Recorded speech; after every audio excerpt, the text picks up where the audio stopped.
So, in the last discussion, we discussed how any function can be expressed as a linear combination of Mercer kernel function, that is any function in a reproducing Hilbert space can be represented using a linear combination of Mercer kernel functions. Now, does this result, which is the result of the representer theorem, is this result useful within the regularization framework of the regression problem? That is, I have a standard error in my regression problem that I want to optimize, subject to some regulatory conditions that obey certain monotonicity properties. Would this representation using the representer theorem be a solution to this optimization problem? That is, I want to minimize my standard error over the regression problem subject to certain regulatory conditions. Let us see this as a practical application of the problem that we deal with data. Okay. So, I state the theorem as follows, and we will see the proof details. So, f of xj, as we discussed earlier, is basically a linear combination, that is, this function in this reproducing kernel Hilbert space is a linear combination of Mercer kernel functions. So, f of xj is summation I equals 1 to L ai, the kernel function acting on data points xi and xj. This is my starting step. So, this representation from my representer theorem is the minimizer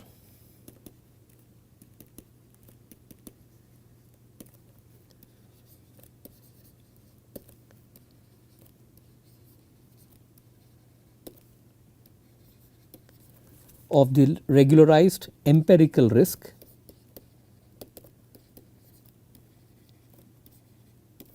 given by E of f, which is 1 upon 2 n summation I equals 1 to n. So, what I do is I take the square error, and the error is basically the deviation of my desired response with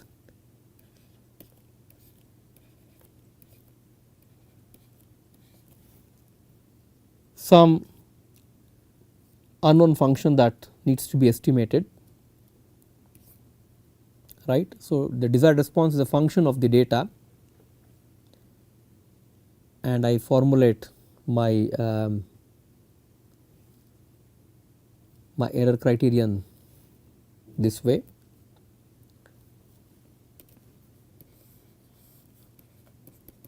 This is my standard error, and f is unknown, and xn and dn are my data pairs.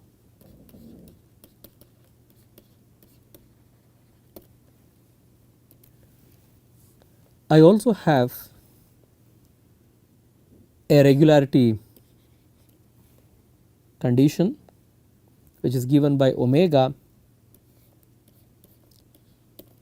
the norm of this function in this Hilbert space, and this could be an integral norm, etc.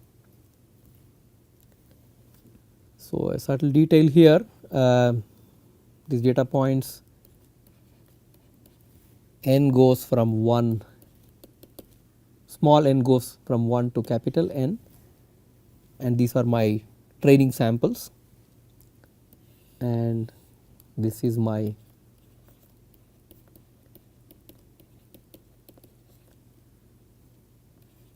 regularizing function. So, there is another property that the regularizing function must satisfy,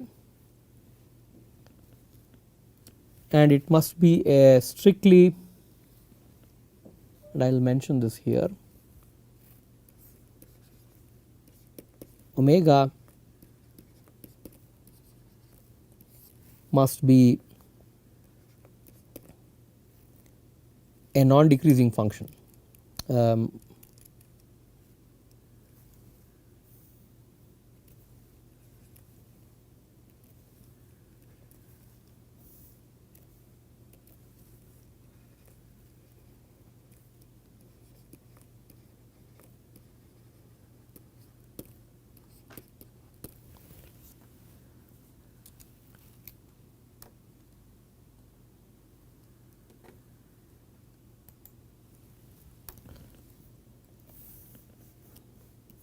So, we begin with a proof of this result.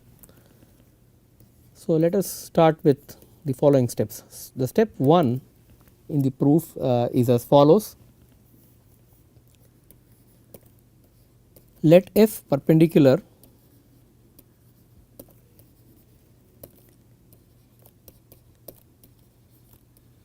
denote the orthogonal complement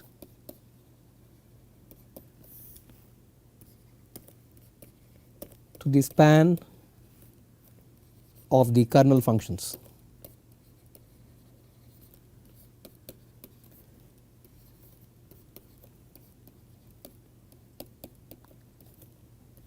So, I take these kernel functions I equals 1 to L, and f perpendicular is the orthogonal complement to the span of the kernel functions, that is I take the inner product of f perpendicular with k, and that is going to be 0.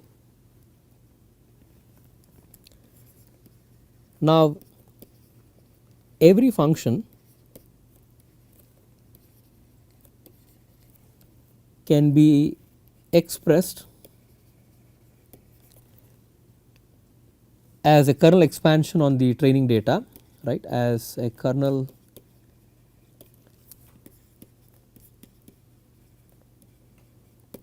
expansion on the training data, that is I compute the kernel functions at those data points along with this component which is f perpendicular.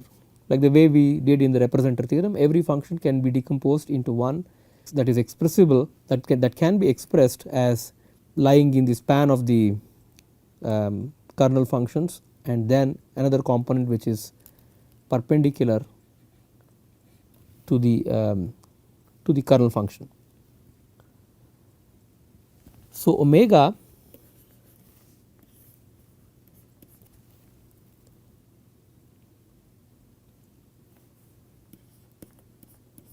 norm on this function in this Hilbert space. So, basically what I do is I construct omega as the regularizing function, and this regularizing function is operating over the norm of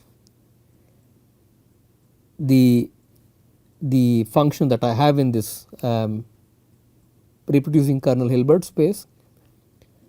And why I want to bring in this norm? Because I want to bring in some regulatory conditions on this function, right. Basically this can be thought about using this norm in the Hilbert space, and I can express f by f perpendicular and this expansion, kernel expansion. So, what I do is I expand this function out here. So, omega acting on the norm of this function, which is decomposed like this, summation I equals 1 to L a I kernel xi on a data vector which is indicated by dot plus a perpendicular component.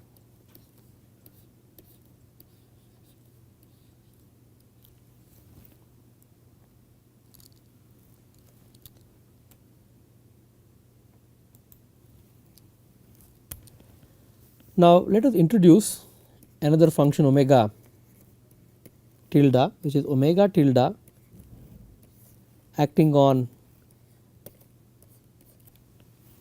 the norm square over this space.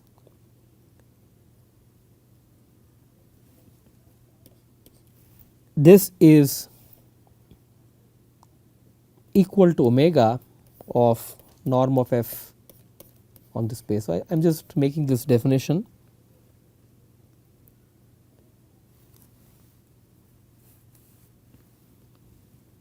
So, therefore, omega tilde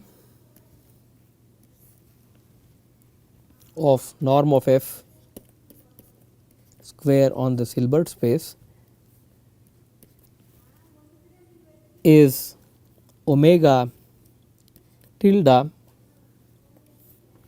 of, basically I expand this norm from my previous step here that I have, right, and this is given by this quantity I equals 1 to L AI kernel acting on xi dot plus f perpendicular this whole norm square this in this space.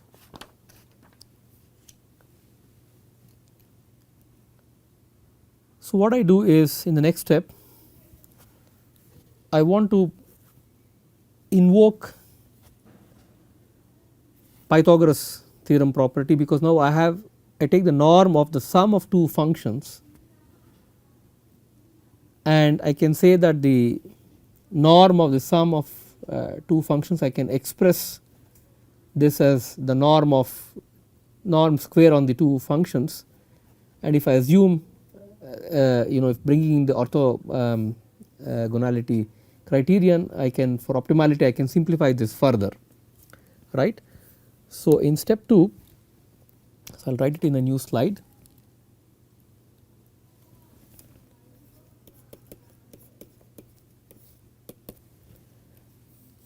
We apply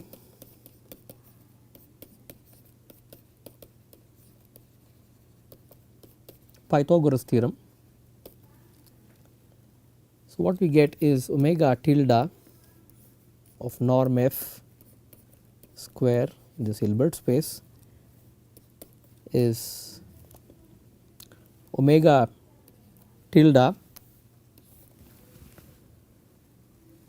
of norm summation I equals 1 to L AI kernel xi dot square plus norm f perpendicular square, right. This is a strict equality here, because I can break this function into two components and the projection of f perpendicular on k is 0, therefore, this is valid. Now, this is greater than or equal to omega tilde of norm I equals 1 to L AI kernel xi dot square if we set f perpendicular to 0, right. For optimality, if we want to set f perpendicular to 0, then what we have is omega tilde of norm f square on this Hilbert space is equal to omega tilde of this summation here.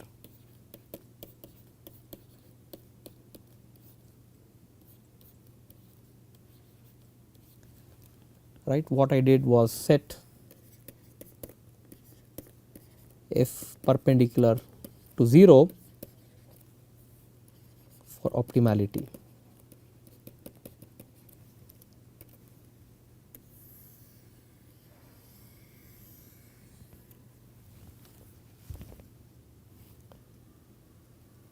Okay, now let us see how the monotonicity property can help us.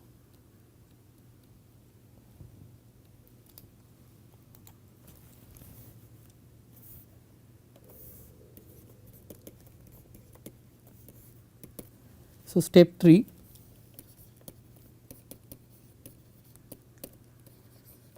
in light of monotonicity, omega of norm of f is basically equal to omega of this norm summation I equals 1 to L A I kernel acting on this data point x I and this vector indicated by dot.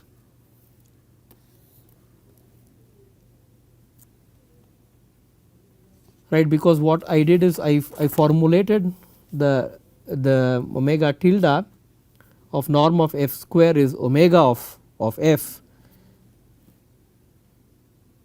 Right, now I have everything in terms of omega tilde f square until the last result where I invoke the Pythagoras theorem. So, in lieu of monotonicity condition I just feed that back. So, omega on the norm of on the Hilbert space is basically omega of this norm, right. So, what it implies is for fixed A I belonging to R,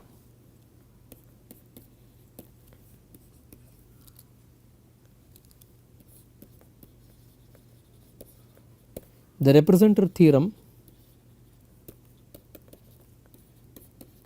is also a minimizer of the regularizing function given by omega norm f in this Hilbert space, provided we satisfy the monotonicity condition.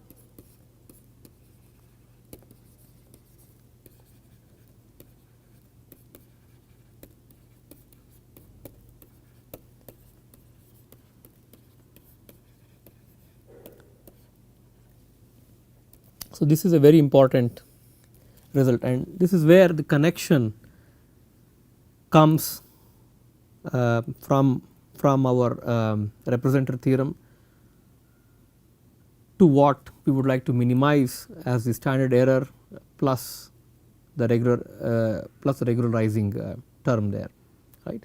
So, to summarize, so I would like to just briefly walk through the steps of the theorem that we did just as a recap. So, we start with the representer theorem, which says that we can express any function in a reproducing kernel Hilbert space as a linear combination of the Mercer kernels, and this idea in the representer theorem is also a minimizer of the regularized empirical risk given by this quantity, right. And the other condition that we want is this regularizing function must have the monotonicity properties. Now, what we are given is the data points x and dn pairs n equals 1 to capital N. So, our proof involves 3 steps. The first step is like what we did in the representer theorem proof, that is break this function f into 2 components, one lying in the span of the kernel functions and the other being orthogonal to the kernel function. So, what I do is I take the regularizing function which is omega of norm acting on this Hilbert space, and I decompose that f, expand it out in terms of the span of the kernel functions and the orthogonal complement then I bring in another function omega tilde which is acting on the norm square. And I want to bring in this monotonicity property here. Omega tilde which is acting on f, norm of f square is basically defined as omega acting on norm of f. Now what I do is I take omega tilde acting on norm of f and decompose this function f on the right hand side using the perpendicular component and the parallel component. And the reason for this parallel and perpendicular component is to invoke the Pythagoras theorem property in the next step. It naturally falls in place because the projection of one on the other is 0. So therefore this norm of a plus b, two terms a plus b can be broken as norm a norm of a plus b square can be broken as norm of a square plus norm of b square, and that is what we did here, right, because the inner product of a and b is 0. So where a and b are our functions here. Okay, so now we plug this into this and we have one term which is dependent on the span of the kernel functions, the other is basically the perpendicular component. For optimality we set f perpendicular to be 0. So we just have the omega tilde which acts on the norm of the linear combination of these kernel functions, and that is what we need here. And again in light of monotonicity that we started off with this assumption, we can say that omega of norm of f is basically omega of the norm of a function which is expressed as a linear combination of the kernel functions. So which essentially means that the representer theorem is also a minimizer of the regularizing function provided we satisfy the monotonicity property. Okay. So a small detail that was pinpointed by my student here. So in the statement of the of this theorem here, I mentioned that this representer theorem is a minimizer of the regularized empirical risk. But when we discuss the proof of this theorem, we concluded that for a fixed AI, that is some constants AI belonging to real numbers, the representer theorem is also a minimizer of the regularizing function. So that is what was proved. But how to choose AI, that is these constants AI that minimize the overall empirical risk. So for that you have to plug these AIs into this empirical risk.